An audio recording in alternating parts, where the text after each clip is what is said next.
Hi hello welcome to Tamil aspirants club. So SSC exam பொறுத்த வரைக்கும் ஜிஎஸ்சில் நிறையா ஃபேக்சுவல் கொஸ்டின்ஸ் வந்து கேட்டுட்ருக்காங்க.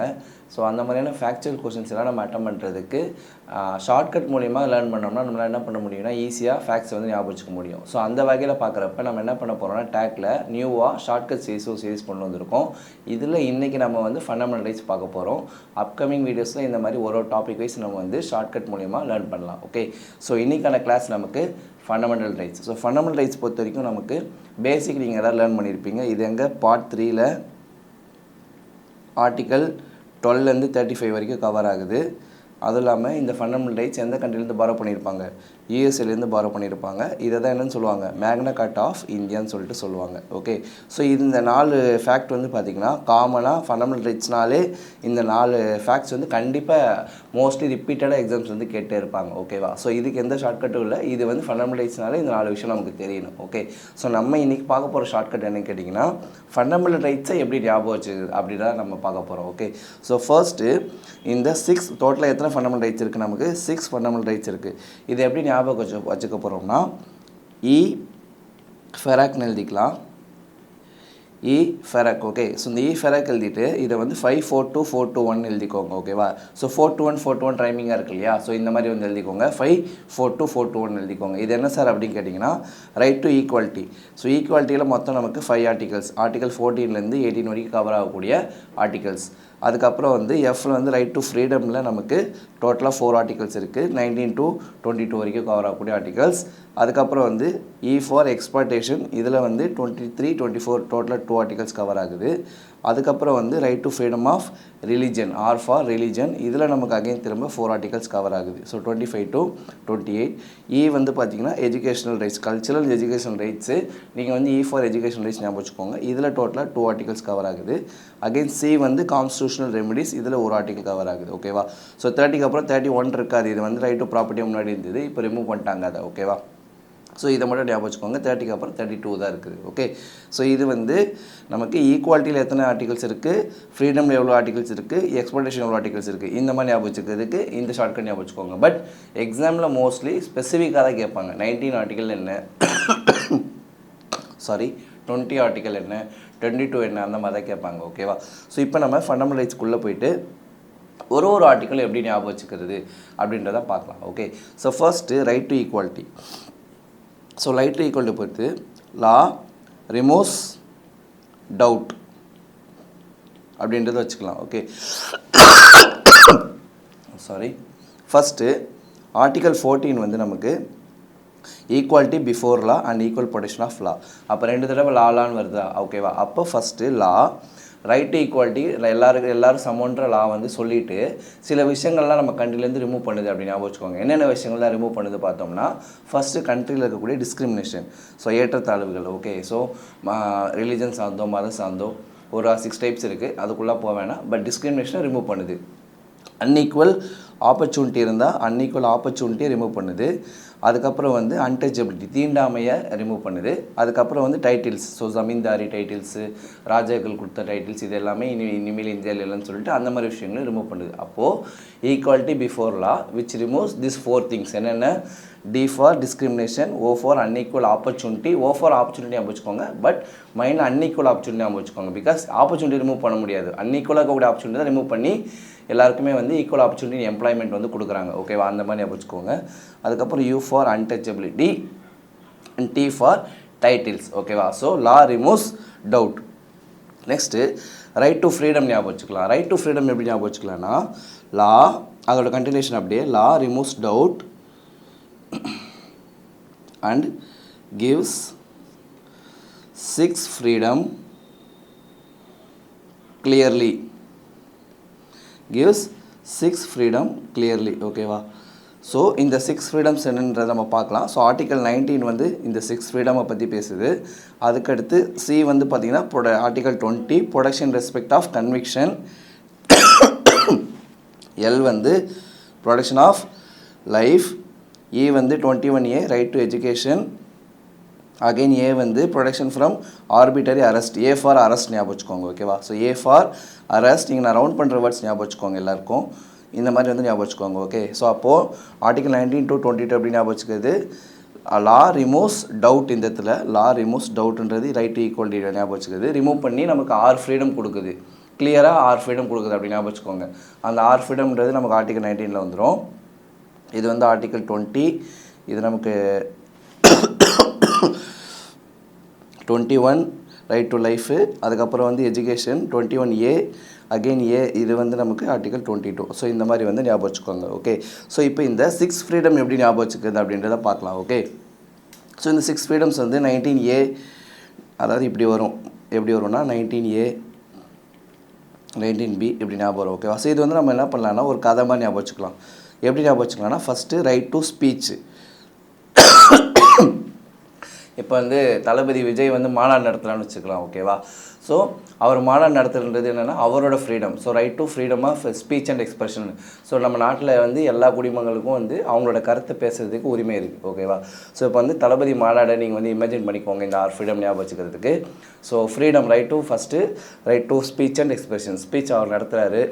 அவர் நடத்துகிற ஸ்பீச்சை கேட்கறதுக்காண்டி நம்ம எல்லோரும் கூடி இருக்கிறோம் அந்த இடத்துல. நம்ம எல்லாம் மாநாட்டுக்கு போகிறோம் நம்ம எல்லோரும் அப்படி இமேஜின் பண்ணிக்கோங்க. ஸோ அடுத்த ஃப்ரீடம் அப்போ என்னென்னா அசம்பிள் ஆகிருக்கும் அவரோட பேச்சை கேட்குறதுக்கு. அதுக்கப்புறம் என்ன பண்ணுறோன்னா அவரோட பேச்சை கேட்டு அதில் இன்ஸ்பயர் ஆகி நம்ம என்ன பண்ணுறோன்னா நம்ம எல்லோரும் சேர்ந்து அசோசியேஷன். ஸோ வந்து தாவாக கட்சியில் இணைகிறோம். ஸோ நம்ம எல்லோரும் வந்து கட்சி ஃபார்ம் பண்ணுறோம். ஓகேவா. ஸோ அசோசியேஷன் ஃபார்ம் பண்ணுறோம். ஸோ கட்சியுமே ஆக்சுவலாக அசோசியேஷன் கீழ் ரைட் டு ஃபார்ம் பார்ட்டியும் வந்து right to freedom of form association கீழ் தான் வரும். ஸோ அதனால் அந்த மாதிரி ஞாபகம் வச்சுக்கோங்க. ஓகேவா. ஸோ வந்து எந்த ஒரு ஒரே மாதிரி கருத்துள்ள மக்கள் எல்லாம் சேர்ந்து ஒரு ஒரு ஒரு குரூப் ஆரம்பித்தாங்கன்னா அதை தான் அசோசியேஷன் சொல்லுவோம். ஓகேவா. ஸோ நம்ம எல்லாருக்கும் வந்து விஜயோட பேச்சு பிடிச்சிருக்கு. அதில் இன்ஸ்பயர் ஆகி நம்ம எல்லோரும் சேர்ந்து என்ன பண்ணுறோம் அசோசியேஷன் ஸ்டார்ட் பண்ணுறோம். அந்த மாதிரி ஞாபகம் வச்சுக்கோங்க. அதுக்கப்புறம் வந்து அங்கேயே அசோசியேஷன் ஃபார்ம் பண்ணிட்டு movement right to freedom of movement. நம்ம ஊர் அவங்கவுங்க ஊருக்கு கிளம்பி போகிறோம் மாநாட்டிலேருந்து. அதுக்கப்புறம் வந்து நம்ம ஊரில் தங்கிட்டு அவங்க வேலையை பார்க்குறோம் கட்சியை மறந்துட்டு. So profession. ஓகேவா. ஸோ இந்த மாதிரி ஞாபகம் வச்சுக்கோங்க. ஓகேவா. ஸோ என்ன சார் கட்சியை வந்துட்டு வேலையை பார்க்குறோன்னா இது ஜஸ்ட்டு ஷார்ட்கட் காண்டி தான். ஓகேவா. ஸோ அப்போது விஜய் எப்படி திரும்ப அவர் படம் நடிக்க போயிட்டாரு. நம்ம வேலையை பார்க்க போயிட்டோம். அந்த மாதிரி ஞாபகம் வச்சுக்கோங்க. ஓகேவா. ஸோ அப்போ first right to freedom of speech and expression. First Vijay பேசுகிறாரு. அவர் பேச்சை கேட்க நம்ம அசம்பிள் ஆகிருக்கோம். அசம்பிள் ஆனதுக்கப்புறம் என்ன பண்ணுறோம் நம்ம வந்து அசம்பிள் ஆகி அவரோட பேச்சு இன்ஸ்பயர் ஆகி அசோசியேஷன் ஸ்டார்ட் பண்ணுறோம். அசோசியேஷன் ஸ்டார்ட் பண்ணிவிட்டு அவங்கவுங்க ஊருக்கு கிளம்பி போகிறோம். அது right to freedom of movement அதுக்கப்புறம் என்ன பண்ணுறோம் ரெசிடென்ட் நம்ம வீட்டில் போய் தங்கிட்டு நம்ம வேலையை பார்க்குறோம். ஸோ ஃபஸ்ட்டு ரெசிடென்ஸ் அதுக்கப்புறம் ப்ரொஃபஷன். ஓகேவா. ஸோ இப்படி தான் 6 ஃப்ரீடம் வந்து ஞாபகம் வச்சுக்கணும். ஓகேவா. ஸோ கிளியராக ஈஸியாக இருக்கா. ஸோ 6 ஃப்ரீடம்ஸ் ஈஸியாக நம்ம ஞாபகம் வச்சுக்கலாம். ஓகேவா. ஸோ இதில் வந்து கொஷின்ஸ் எப்படி கேட்பாங்கன்னா ஒரு சில ஃப்ரீடம் கொடுத்துட்டு இது எதில் ரைட் டு ஃப்ரீடமில் எது வராதுன்னு கேட்பாங்க. ஓகேவா. ஸோ நீங்கள் வந்து இந்த மாதிரி நம்ம கதையை ஞாபகம் வச்சுக்கிங்கன்னா தாவாக்கா மாநாடு ஞாபகம் வச்சுக்கிங்கன்னா ஈஸியாக நம்ம வந்து ஆன்சர் பண்ண முடியும். Okay. So next right against exploitation. So இந்த எக்ஸ்ப்ளாய்டேஷனை பொறுத்த வரைக்கும் 2 ஆர்டிக்கல் தான். C guys listen. இப்போ இந்த எக்ஸ்ப்ளாய்டேஷனில் 2 ஆர்டிக்கல் தான் இருக்குன்றது எப்படி ஞாபகம் வச்சுக்கணும். நம்ம இங்கே ஒரு ஷார்ட்கட் சொன்னோம்ல இந்த மாதிரி ஞாபகம் வச்சுக்கணும். ஓகேவா. ஸோ எக்ஸ்ப்ளாய்டேஷன்னா 2. ஸோ நீங்கள் வந்து 542 421 எழுதிக்கணும். ஃபஸ்ட்டு ரைட் டு ஈக்குவாலிட்டி, அதுக்கப்புறம் ரைட் டு ஃப்ரீடம், அதுக்கப்புறம் ரைட் அகெயின்ஸ்ட் எக்ஸ்ப்ளாய்டேஷன். ஓகேவா. ஸோ இங்கே வந்து ஃபஸ்ட்டு ஆர்டிக்கல் வந்து ப்ரொஹிபிஷன் ஆஃப் ஹியூமன் டிராஃபிக்கிங்.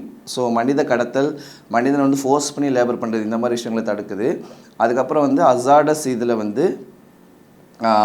இண்டஸ்ட்ரீஸில் வந்து சில்ட்ரனை வந்து ப்ரொஹிபிட் பண்ணுறதை வந்து தடுக்குது. ஸோ இது எப்படி சார் ஞாபகம் வச்சுன்னு கேட்டிங்கன்னா ஃபஸ்ட்டு பெரியவங்க வராங்க, அதுக்கப்புறம் குழந்தைங்க வராங்க. அந்த மாதிரி ஞாபகம் வச்சுக்கலாம். ஃபஸ்ட்டு ஹியூமன்ஸ் பெரியவங்க வராங்க, அதுக்கப்புறம் வந்து குழந்தைங்க வராங்க. இவங்க 2 பேருக்கும் எதிரான சுரண்டலை வந்து தடுக்குது. எது இந்த ஆர்டிகல் 23 24. ஓகேவா. அது மட்டும் இல்லாமல் இந்த அசாடஸ் இண்டஸ்ட்ரீஸ். ஸோ குழந்தைங்களை வந்து இண்டஸ்ட்ரீஸில் பணி செய்யக்கூடாதுன்றதை வந்து ஸ்ட்ராங்காக சொல்லுது. எந்த ஆர்டிகல் 24. ஸோ இந்த 24 மணி நேரமும் இந்த 24 இருக்கு இல்லையா. அப்போ நம்ம எப்படி ஞாபகம் வச்சுக்கோன்னா 24 மணி நேரமும் இண்டஸ்ட்ரீஸில் வந்து குழந்தைங்க வந்து வேலை பார்க்கக்கூடாது. 24 மணி நேரமும் நான் எப்போவுமே வேலை பார்க்கக்கூடாது. ஸோ அதனால் 24.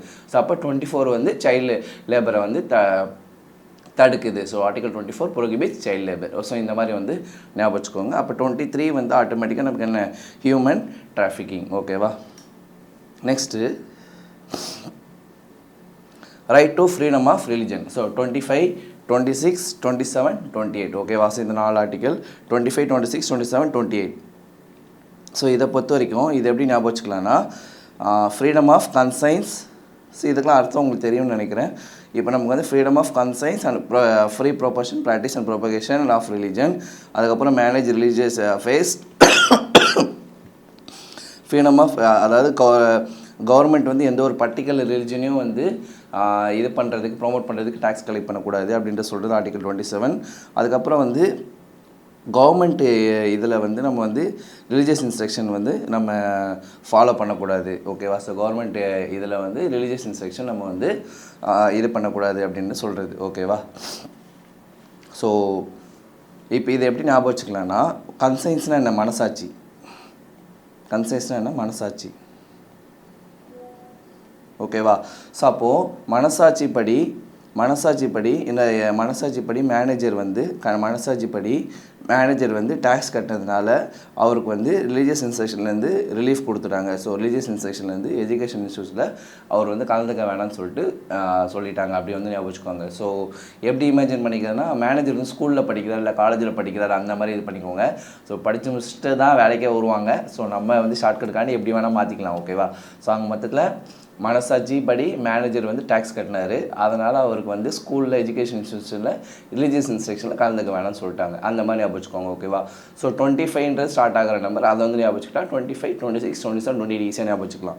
ஸோ என்னென்ன வார்த்தை நமக்கு ஞாபகம் வரணும்?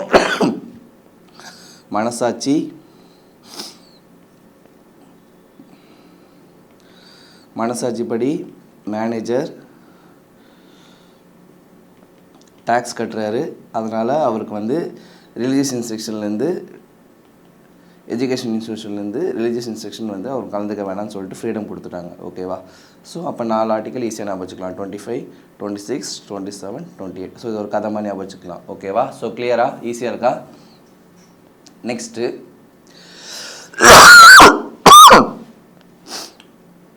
Cultural and educational rights. ஓகேவா? So protection of interest of minorities. ஓகேவா? அதாவது மைனாரிட்டிஸோட இந்த இதை வந்து காப்பாற்றணும்னு சொல்கிறாங்க. ஓகேவா? So protection of interest of minorities. அதுக்கப்புறம் வந்து பார்த்திங்கன்னா establish and educational institution. So இது வந்து எப்படி ஞாபகம் வச்சுக்கிறதுனா, கல்ச்சுரல் அண்ட் எஜுகேஷனல் ரைட்ஸ் 2 விஷயம் பற்றி பேசுகிறாங்களா? ஸோ இந்த இதில் வந்து ரெண்டு விஷயத்தை பற்றி பேசுகிறாங்களா? So cultural and educational rights. அப்போது ரெண்டு ஆர்டிக்கல் இருக்குது அதை பற்றி அப்படின்றது ஈஸியாக நம்ம மைண்டில் டக்குன்னு ஸ்ட்ரைக் ஆகும். 2 விஷயம் கல்ச்சுரல் அண்ட் எஜுகேஷனல் ரைட்ஸ். அப்போ 2 ஆர்டிக்கல் என்னென்ன? 29, 30. அதில் ஒன்று எதை பற்றி பேசுதுன்னா, நமக்கு வந்து கல்ச்சரை பற்றி பேசுது. இது வந்து நாட் ஒன்லி ஃபார், அதாவது பார்த்திங்கன்னா இது வந்து மைனாரிட்டிஸ் மட்டும் கிடையாது, எல்லாருக்குமே, ஃபார் ஆல் கிட்டத்தட்ட. அதாவது நம்மளுடைய ஓன் கல்ச்சர், டிஸ்டிங்க்டாக நமக்கு வந்து கல்ச்சர் இருக்குது, ஒரு லாங்குவேஜ் இருக்குது, ஸ்கிரிப்ட் இருக்குது. இதெல்லாம் நம்ம வந்து பார்த்திங்கன்னா அதை நம்ம பாதுகாக்கிறதுக்கு நம்ம எல்லாருக்கும் வந்து உரிமை இருக்குது. இதை சொல்கிறது தான் ஆர்டிக்கல் 29. அதுக்கப்புறம் 30ன்றதுன்னு கேட்டிங்கன்னா, இப்போ மைனாரிட்டி எஜுகேஷன் இன்ஸ்டியூட்ஸ் இருக்காங்களே, இப்போ சென்னையில் வந்து நிறையா மைனாரிட்டி எஜுகேஷன் இன்ஸ்டியூட்ஸ் போர்டு போட்டிருக்கோம், நீங்கள் பார்த்துருப்பீங்க. அவங்க மைனாரிட்டிஸ்க்கு எல்லாருமே வந்து அவங்க வந்து அந்த எஜுகேஷன் இன்ஸ்டியூஷன் ரன் பண்ணுறதுக்கு அவங்களுக்கு வந்து உரிமை இருக்குது அப்படின்னு சொல்கிறது இந்த ஆர்டிக்கல். ஓகேவா? ஸோ அப்போ cultural and educational rights. So இதில் வந்து இந்த 2ன்றது நிறையா வரும். So cultural and educational rights 2 article. அப்புறம் கான்ஸ்டியூஷனில் 2 விதமான மைனாரிட்டிஸ் அப்படி தான் பேசுவாங்க. யார் 2 கைண்ட்ஸ் ஆஃப் மைனாரிட்டிஸ் யார் இருக்கா நம்ம கான்ஸ்டியூஷனில்? Religious minorities, linguistic minorities. அதாவது இப்போ என்ன சார் அப்படின்னு கேட்டிங்கன்னா, லிங்குஸ்டிக் மைனாரிட்டிஸ்னால் இப்போ தமிழ்நாட்டில் தமிழ் பேசுகிறவங்க மெஜாரிட்டி, ஹிந்தி மலையாளிஸ்லாம் வந்து அவங்க வந்து லிங்குஸ்டிக் மைனாரிட்டிஸ் வந்துடுவாங்க. நம்ம மற்ற ஸ்டேட்டுக்கு போனோம்னா, நம்ம கேரளாவுக்கு போனோம்னா நம்ம வந்து அவங்க ஸ்டேட்டில் ரிலீஜியஸ் மைனாரிட்டிஸ். புரியுதா? அப்போ லாங்குவேஜை பொறுத்து மைனாரிட்டி யாரோ அவங்க வந்து லிங்குஸ்டிக் மைனாரிட்டிஸ். ரிலீஜனில் யார் வந்து கம்மியாக இருக்காங்களோ, மெஜாரிட்டியை விட கம்மியாக இருக்காங்களோ அவங்க எல்லாருமே வந்து ரிலீஜியஸ் மைனாரிட்டிஸ். ஸோ இந்த 2 கைண்ட்ஸ் ஆஃப் மைனாரிட்டிஸை பற்றி தான் இந்த நம்ம கான்ஸ்டியூஷனில் இந்த 2 ஆர்டிக்கல் வந்து பேசுது. ஓகேவா? ஸோ அப்போ 29, 30 இந்த 2ன்றது மைண்டில் வந்துடணும். Cultural education rights 2, 29, 30 2, religious linguistic minorities 2. So இந்த 2ன்ற விஷயம் வந்து மைண்டில் உங்களுக்கு வந்து பதிஞ்சிடணும் ஆழமாக. ஓகேவா? Next constitutional remedies. ஓகேவா? ஸோ இது எப்படி ஞாபகம் வச்சுக்கலாம்னா, சுப்ரீம் கோர்ட் வில் கேட்ச் என்னது? ராம்லால். ஓகேவா? So supreme court will catch Ramlal. இது வந்து ஞாபகம் வச்சுக்கலாம். இது 32ன்றது என்ன? அப்போ நமக்கு right to move supreme court. எதுக்கு? நமக்கு வந்து ஃபண்டமெண்டல் ரைட்ஸை வந்து பாதிக்கப்பட்டதுன்னா அதை நம்ம கோர்ட்டை நாடி நம்மளோட ஃபண்டமெண்டல் ரைட்ஸை ரீஸ்டோர் பண்ணுறதுக்கு கேட்கலாம். சுப்ரீம் கோர்ட்டுக்கு போகிறதுக்கு நமக்கு உரிமை இருக்குது. ஓகேவா? அதுதான் கான்ஸ்டியூஷனல் ரெமடிஸ். அம்பேத்கர் இதை தான் என்னன்னு சொன்னார், heart and soul of Indian constitution சொல்லி நம்மளுடைய அம்பேத்கர் அவர்கள் வந்து சொல்லியிருப்பார். ஓகேவா? அப்போ 32 இது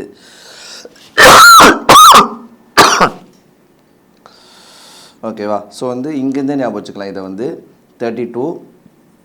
ஸோ சுப்ரீம் கோர்ட்டுக்கு நம்ம போகிறோம் அப்படின்றதுனால சுப்ரீம் கோர்ட் ஞாபகம் வச்சுக்கோங்க. நம்ம ஷார்ட்கட் இங்கேருந்தே ஞாபகம் வச்சுக்கலாம். ஸோ ரெமடிஸ் வந்து 32. ஏ வந்து அப்ளிகேஷன் டு ஆர்ம்டு ஃபோர்ஸஸ். ஓகேவா?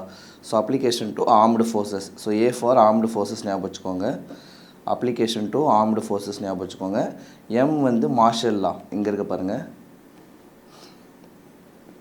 மார்ஷல் லா. ஓகேவா? ஸோ எல் வந்து என்ன, லெஜிஸ்லேஷன். அப்படின்னா என்னன்னு கேட்டிங்கன்னா பார்லிமெண்ட் டு மேக் லா. லெஜிஸ்லேஷன்னா என்ன, சட்டம் ஏற்ற உரிமை யாருக்கு இருக்குன்னா பார்லிமெண்ட்டுக்கு தான் இருக்குது அப்படின்னு சொல்கிறது இந்த எல். ஓகேவா? ஸோ அப்போ ராம்லால் ஞாபகம் வச்சுக்கோங்க. Supreme court will catch Ramlal. ஓகேவா? அந்த ராம்லால் இருக்கக்கூடிய ஒரு 4 விஷயம். R for remedies, A for armed forces, M for martial law, மார்ஷல்லானா மிலிட்ரி லா, அதுக்கப்புறம் வந்து எல் ஃபார் லெஜிஸ்லேஷன். யாருக்கு ஃபண்டமெண்டல் ரைட்ஸ் ஏற்றதுக்கு உரிமை இருக்குன்னா ஸ்டேட் கவர்மெண்ட்ஸுக்கு. ஸ்டேட் லெஜிஸ்லேஷனில் உரிமை இல்லை. Parliament can only make laws related to என்ன, நம்மளுடைய ஃபண்டமெண்டல் ரைட்ஸ். ஓகேவா? ஸோ நெக்ஸ்ட்டு இதோட நமக்கு இப்போ இந்த ஷார்ட்கட் எல்லாமே வந்து கவர் ஆயிடுச்சு. ஸோ என்னெல்லாம் பார்த்தோம், ஃபர்ஸ்ட்டு நம்ம ஃபெராக்ன்ற ஒரு விஷயம் பார்த்தோம். 542 421 ஞாபகம் வச்சுக்கணும் அப்படின்றத பார்த்தோம். அதுக்கப்புறம் right to equality, law removes doubt and gives 6 freedom clearly. So லான்றது என்ன, ஈக்குவாலிட்டி பிஃபோர் லா. லா உள்ளே வந்துட்டு இந்த 4 விஷயத்தை வெளியே ரிமூவ் பண்ணுது. என்னென்ன, டிஸ்கிரிமினேஷனை, அன்இக்குவல் ஆப்பர்ச்சுனிட்டியை, அன்டச்சபிலிட்டியை, டைட்டில்ஸை, 6 ஃப்ரீடம்ஸ் கிளியர்லி. ஸோ 6 ஃப்ரீடம்ஸு நம்ம அந்த தாவாக்கா மாநாடு பார்த்தோம். அந்த மாநாடு ஞாபகம் வச்சுக்கோங்க 6 ஃப்ரீடம்ஸ் என்னன்றதை. அதுக்கப்புறம் வந்து கிளியர்லிக்கு சி ஃபார் என்னது, நமக்கு கன்விக்ஷன், ப்ரொடக்ஷன் கன்விக்ஷன், அதுக்கப்புறம் வந்து ரைட் டு லைஃப், அதுக்கப்புறம் அகைன் எஜுகேஷனல் ரைட்ஸு, அதுக்கப்புறம் ப்ரொடெக்ஷன் அகைன் அரெஸ்ட். ஓகேவா? ஸோ சிஎல்இஏ இதை வந்து நம்ம வந்து ஞாபகம் வச்சுக்கணும். கிளியர்லியில் இந்த 4 வார்த்தை 4 லெட்டர் வந்து ஞாபகம் வச்சுக்கணும். Okay. So next right against exploitation. So எக்ஸ்போர்ட்டேஷனை பொறுத்த வரைக்கும் 24 ஞாபகம் வச்சுக்கோங்க. 24 ஹவர்ஸும் சில்ட்ரனை வந்து இண்டஸ்ட்ரியில் 24 மணி நேரமும் நம்ம வந்து பணியமர்த்த உரிமை இல்லை யாருக்குமே. அதனால் 24 மணி நேரம் 24 ஞாபகம் வச்சுக்கோங்க. ஸோ அப்போ 23 வந்து ஹியூமனுக்கு. ஃபஸ்ட்டு ஹியூமனுக்கு அகேன்ஸ்டாக இருக்கிறத ப்ரொடெக்ட் பண்ணுது. அதுக்கப்புறம் ஃபஸ்ட்டு பெரியவங்க வராங்க, அதுக்கப்புறம் குழந்தைங்க வராங்க. அந்த மாதிரி ஞாபகம் வச்சுக்கோங்க. நெக்ஸ்ட்டு 24, 25, 26, 27 இதில் என்ன சொல்கிறாங்க, நமக்கு 25, 26ல் மனசாட்சிப்படி மேனேஜர் வந்து டேக்ஸ் கட்டுறதுனால அவருக்கு வந்து ரிலீஜியஸ் இன்ஸ்ட்ரக்ஷன்லேருந்து ப்ரேயர்லேருந்து ஃப்ரீடம் கொடுத்துறாங்க. ஸ்கூல்லலாம் ப்ரேயர்லன்னு சொன்னால் சந்தோஷப்படுவோம்ல, அந்த மாதிரியாக வச்சுக்கோங்க. ஓகேவா? So next cultural and educational rights. So இதை வந்து ரெண்டுன்ற விஷயம் உங்கள் மைண்டில் பதிஞ்சுக்கணும். Cultural and educational rights 29, 30 religious linguistic இந்த மாதிரி இதெல்லாமே வந்து மைண்டில் வந்து பதிஞ்சுக்கணும். அதுக்கப்புறம் வந்து supreme court will catch Ramlal. So இதை வந்து ஞாபகம் வச்சுக்கோங்க. ஓகேவா? நெக்ஸ்ட்டு அடுத்து நம்ம இதில் ஃபண்டமெண்டல் ரைட்ஸில் இருக்கக்கூடிய சில இம்பார்ட்டன்ட் ஃபீச்சர்ஸ் மட்டும் பார்த்துட்டு இந்த வீடியோ வந்து முடிச்சுக்கலாம். ஓகே. ஸோ நம்ம important features of fundamental rights பார்க்கலாம். ஸோ இந்த ஃபீச்சர்ஸ் வந்து நமக்கு அடிக்கடி எக்ஸாம்பிள் வந்து ஒரு சில முக்கியமான ஃபீச்சர்ஸ் மட்டும் கேட்பாங்க. அதை மட்டும் நான் உங்களுக்கு வந்து சொல்கிறேன். ஓகே. ஸோ நம்ம இப்போ பார்த்த ஃபண்டமெண்டல் ரைட்ஸில் எல்லாமே வந்து பார்த்திங்கன்னா சில இது வந்து அப்ளிகபிள் ஒன்லி டு சிட்டிசன்ஸ், சில இது வந்து பார்த்திங்கன்னா applicable to both citizens as well as non citizens. அதாவது நம்ம குடிமக்கள் மட்டும் இல்லாமல் ஃபாரினர்ஸ் வெளிநாட்டவர்களுக்கும் வந்து பார்த்திங்கன்னா நம்ம கான்ஸ்டியூஷன் வந்து ஃபண்டமெண்டல் ரைட்ஸ் வந்து கொடுக்குறாங்க. இது வந்து ரொம்ப ரொம்ப இம்பார்ட்டண்டான ஃபேக்ட்டு. ஸோ எந்த ஃபண்டமெண்டல் ரைட்ஸ் வந்து சிட்டிசன்ஸ்க்கு மட்டும் எக்ஸ்க்ளூசிவாக இருக்குன்றது வந்து கொஸ்டின் கேட்பாங்க. அதை ஞாபகம் வச்சுக்கோங்க. ஸோ எப்படி ஞாபகம் வச்சுக்கின்றது சொல்கிறேன். ஆர்டிகல் 15, 16, 19, 29, 30. ஓகேவா? ஸோ இது எப்படி ஞாபகம் வச்சுக்கிறது கேட்டிங்கன்னா, ஸோ 6 திருப்பி போட்டால் 9, திரும்ப 9 வருதா? ஸோ இந்த 3 அப்போ 6, 9, 9 ஈஸியாக ஞாபகம் வச்சுக்கலாம். ஸோ 16, 19, 29 ரைமிங்காக இருக்குது. ஞாபகம் வச்சுக்கோங்க. 16, 19, 29. 15 × 2 பண்ணால் 30 வருதா? ஸோ இப்படி ஈஸியாக ஞாபகம் வச்சுக்கலாமா? ஓகேவா? ஸோ இந்த மாதிரி வந்து ஞாபகம் வச்சுக்கோங்க. இப்போல்லாம் ஞாபகம் வச்சுக்க முடியல சார்லாம் மனப்பாடம் பண்ணிடுங்க, வேறு வழி இல்லை. ஸோ கொஸ்டின் கண்டிப்பாக கேட்பாங்க. ஓகேவா? ஸோ சிட்டிசன்ஸ்க்கு நமக்கு எந்த ஆர்டிகல்ஸ் வந்து அப்ளிகபிள் எக்ஸ்க்ளூசிவ்லி டு சிட்டிசன்ஸ்னால் இந்த 5 ஆர்டிகல்ஸ் வந்து கேட்பாங்க. ஸோ இது இல்லாமல் அவர் என்ன ஃபீச்சர்லாம் தெரிஞ்சு கேட்டிங்கன்னா, our fundamental rights is not sacrosanct. ஓகேவா? ஸோ அப்படின்னா என்ன கேட்டிங்கன்னா நாட் சாக்ரோசாண்ட்னா இட் இஸ் நாட் பெர்மனெண்ட். அப்படின்னா என்ன கேட்டிங்கன்னா இட் கேன் பி அமெண்டட். ஓகேவா? ஸோ பெர்மனெண்ட்டாக வந்து இப்போ எழுதின ஃபண்டமெண்டல் ரைட்ஸை எதுவுமே அழிக்கவே முடியாது அப்படின்னு கேட்டிங்கன்னா கிடையாது. So fundamental rights can be amended by the parliament. So parliament மட்டும் தான் அதை பண்ண முடியும். அதாவது நம்ம ஆர்டிகல் 35ல பார்த்தோம். ஓகேவா? ஸோ அப்போ நமக்கு it is not sacrosanct. So sacrosanct சொல்லி கொஸ்டின் கேட்டாங்கன்னா அந்த ஆப்ஷன் தப்பு. ஓகேவா? ஸோ அதுக்கப்புறம் it is guaranteed and protected by யார்? Supreme court. So guaranteed and protected by supreme court. ஓகேவா? ஸோ அதுக்கப்புறம் நமக்கு வந்து இன்னொரு ஃபேக்ட் என்னன்னு தெரியணும்னா இட் இஸ் ஜஸ்டிசியபிள். அப்படின்னா என்ன இந்த ஜஸ்டிசியபிள்ன்ற வார்த்தைக்கு மீனிங் என்னென்னா, ஸோ லேமன் டேர்மில் இதுக்கு மீனிங் என்னென்னா ஒரு ஜஸ்டிசியபிள்னு நினைக்கிறீங்கன்னா அதனால் நீங்கள் பாதிக்கப்பட்டீங்கன்னா அதுக்கு உங்களுக்கு வந்து கோர்ட்டில் வந்து ஜஸ்டிஸ் கிடைக்கும். அதுக்கு தான் அந்த வார்த்தைக்கு மீனிங். இப்போ டிபிஎஸ்பி இருக்குது, நம்ம அடுத்து பார்ப்போம். டிபிஎஸ்பி வந்து நான் ஜஸ்டிசியபிள். அப்படின்னு நினைக்கிறீங்கன்னா டிபிஎஸ்பியில் கொடுத்துருக்க ஒரு விஷயம் வந்து கவர்மெண்ட் அதனால் நீங்கள் வந்து பயனடையலன்னு சொல்லிட்டு கவர்மெண்ட் எதிர்த்து கோர்ட்டில் போய் கேஸ் பண்ண முடியாது. ஏன்னா இட் இஸ் நான் ஜஸ்டிசியபிள். அது வந்து கம்பல்சரி கவர்மெண்ட் பண்ணுன்ற இது விஷயம் கிடையாது. ஆனால் இந்த ஃபண்டமெண்டல் ரைட்ஸ் வந்து ஜஸ்டிசியபிள். ஸோ நீங்கள் ஃபண்டமெண்டல் ரைட்ஸ் உங்களுக்கு வந்து கான்ஸ்டியூஷன் உங்களுக்கு கொடுத்துருக்க ஃபண்டமெண்டல் ரைட்ஸு கவர்மெண்ட் ஒரு ப்ரைவேட்டோ வந்து உங்களுக்கு கிடைக்க விடாமல் பண்ணாங்கன்னா அதுக்கு அந்த விஷயத்துக்கு அகெயின்ஸ்டாக நீங்கள் வந்து ஹைகோர்ட்டில் சுப்ரீம் கோர்ட்லேயே வந்து கேஸ் போடலாம். ஓகேவா? ஸோ அப்போ this fundamental rights is a justiciable. So இப்படி வந்து ஞாபகம் வச்சுக்கோங்க. ஸோ ஜஸ்டிசியபிள்னா அதனால் பாதிக்கப்பட்டால் உங்களுக்கு ஜஸ்டிஸ் கிடைக்கும். இது சிம்பிளாக இப்படி ஞாபகம் வச்சுக்கோங்க. இந்த வார்த்தைக்கு லேமன்ட்டே அதுதான். ஓகேவா? ஸோ இதெல்லாம் தான் நம்மளுக்கு most important features of fundamentals. இது இல்லாமல் ஒரு சில ஃபீச்சர்ஸ்லாம் இருக்குது. பட் நமக்கு எக்ஸாமுக்கு இதுவே நமக்கு மோர் தென் எனஃப். ஓகேவா? ஸோ அப்போ ஃபண்டமெண்டல் ரைட்ஸ் எப்படி ஷார்ட்கட்டில் ஞாபகம் வச்சுக்கு இந்த வீடியோவில் நம்ம பார்த்தோம். நெக்ஸ்ட் வீடியோவில் இதே ஷார்ட்கட் சீஸில் வேறு ஒரு டாப்பிக்கோடு உங்களை மீட் பண்ணுறேன். தேங்க்யூ.